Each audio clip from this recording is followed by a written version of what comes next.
大家好，欢迎来到万年通鉴。我们中国人又被称为炎黄子孙，那么黄帝和炎帝是什么关系？史记记载，炎帝的父亲叫做少典，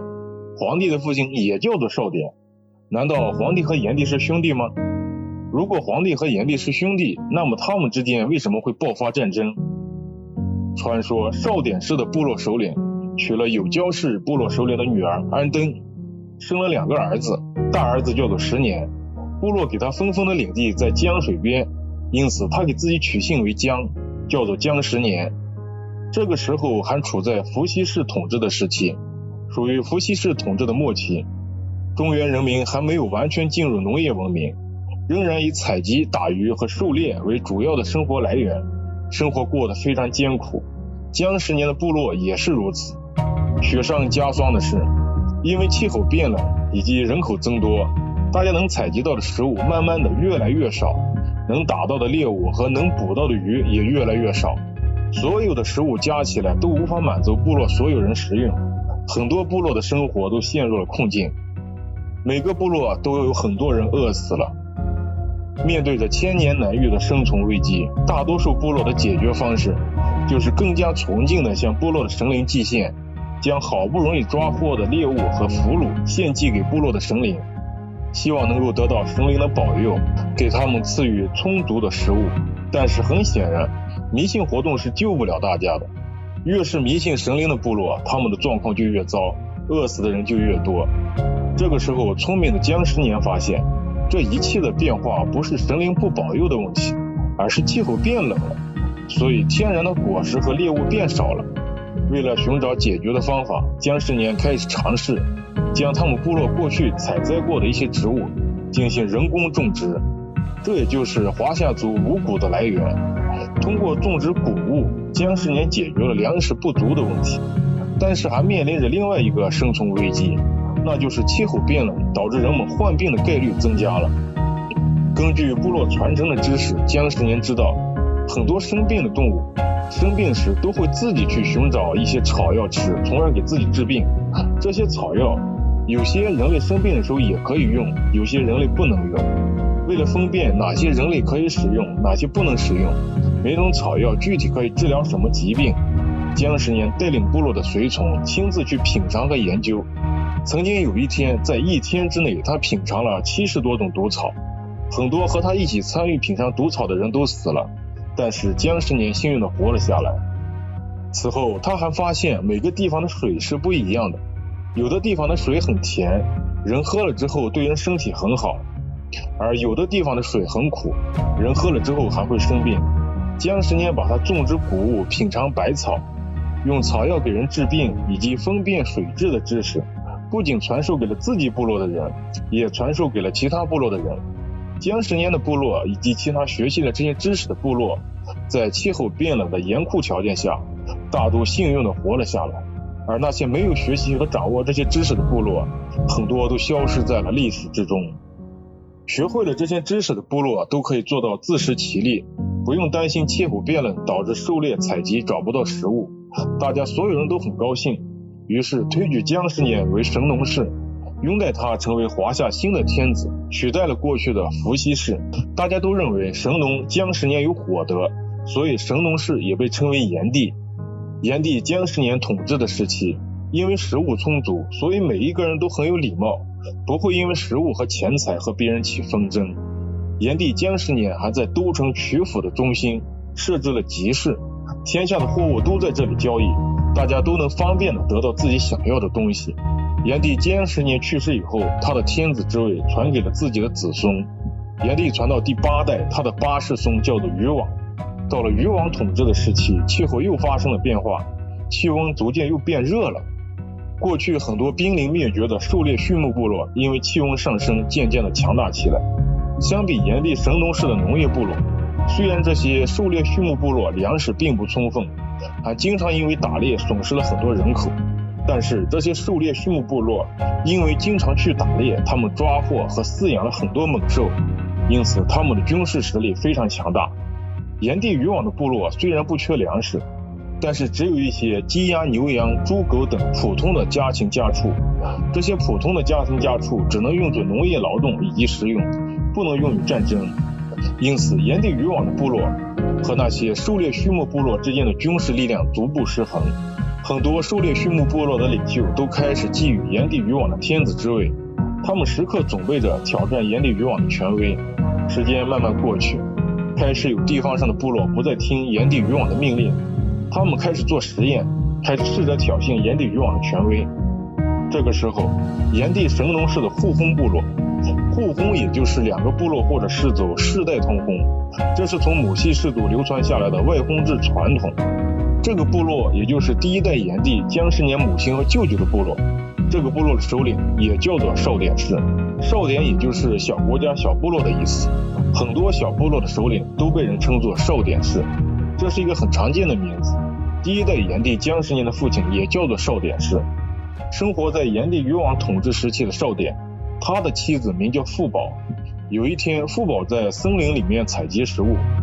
忽然感到雷光电闪，并且闪电环绕着自己的身体，摆出了北斗七星的阵列，久久不散。回到部落之后，傅宝就怀孕了，10月怀胎之后生下一个儿子。因为生孩子的时候是在一个名叫轩辕的小山丘上生的，因此这个孩子名叫轩辕。轩辕一出生就很神奇，很小的时候就可以说话，长大了之后非常聪明。很快，轩辕继承了他父亲少典氏的诸侯之位。后来他把他的都城迁到一个叫做有熊的地方。有熊是一片森林，这个森林里面有很多熊，因此叫做有熊。这个地方今天叫做郑州。因为轩辕的都城在有熊，所以他也被人称作有熊氏。又因为轩辕是在济水旁边长大的，所以他以济为自己的姓，叫做济轩辕。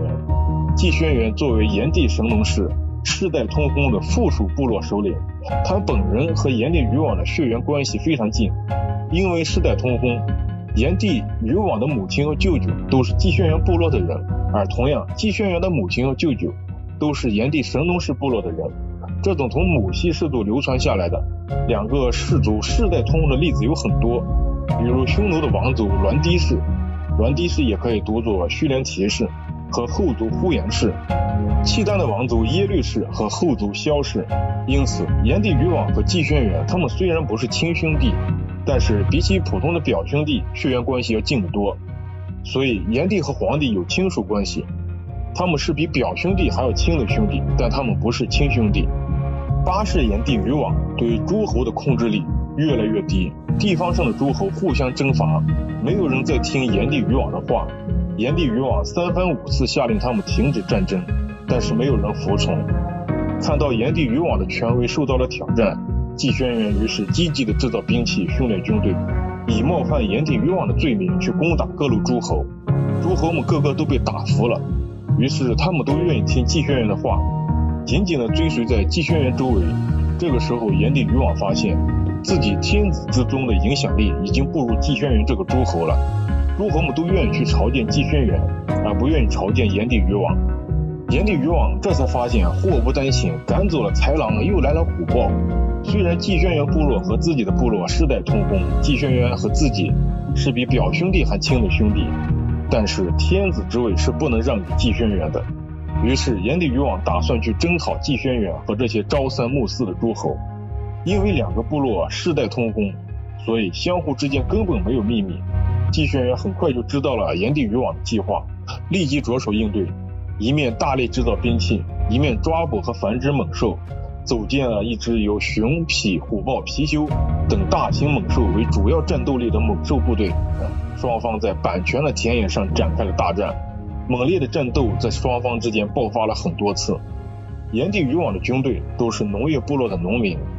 他们纪律严明，进退有度。济轩辕的狩猎畜牧部落虽然个体的战斗力强于炎帝渔网的军队，但是他们缺乏纪律，非常散漫，多次的战斗都无法击败炎帝渔网的军队。最后一次决战，济轩辕使出了自己的杀手锏，派出了猛兽部队。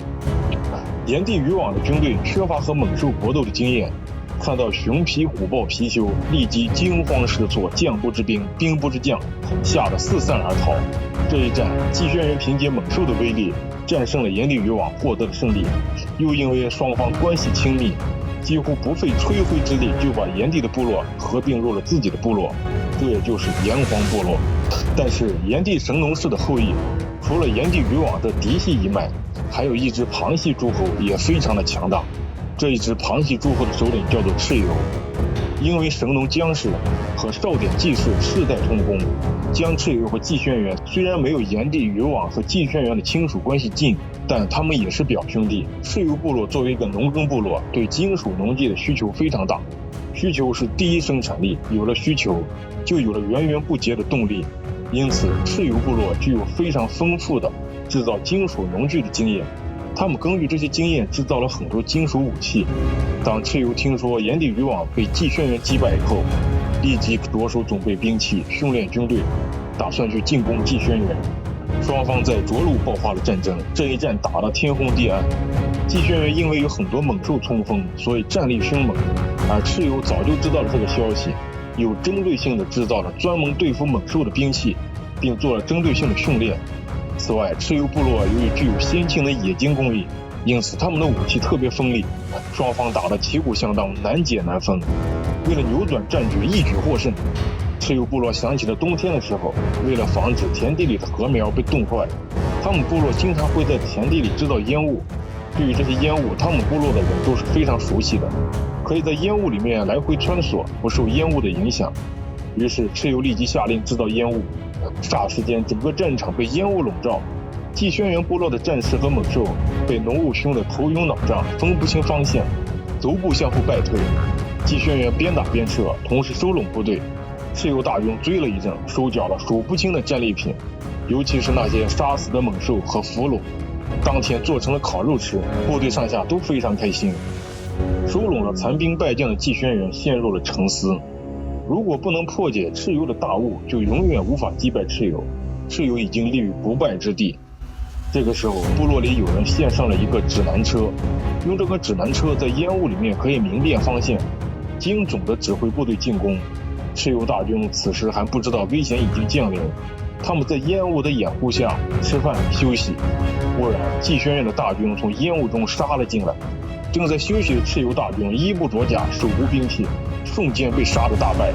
蚩尤本人也在战斗中被杀死了。大家看到首领被杀，瞬间失去了斗志，四散而逃。各地的诸侯看到炎帝禹王和蚩尤都被季轩辕击败了，大家都非常害怕，所以大家一致推举季轩辕为天子，代替炎帝神农氏治理天下。大家不停地赞美季轩辕，有人说季轩辕是天神，也有人说季轩辕得到了天道之土德，因为土是黄色的，所以大家尊称季轩辕为皇帝。季轩辕后来直接抢占了炎帝禹王的首都，把自己的首都从有熊郑州搬迁到山东曲阜。成为皇帝之后，季轩辕突然想到一个问题，既然我可以通过武力手段抢夺了炎帝的天子之位，那么有一天我的子孙会不会被别的诸侯抢走了天子之位？季轩辕陷入了沉思，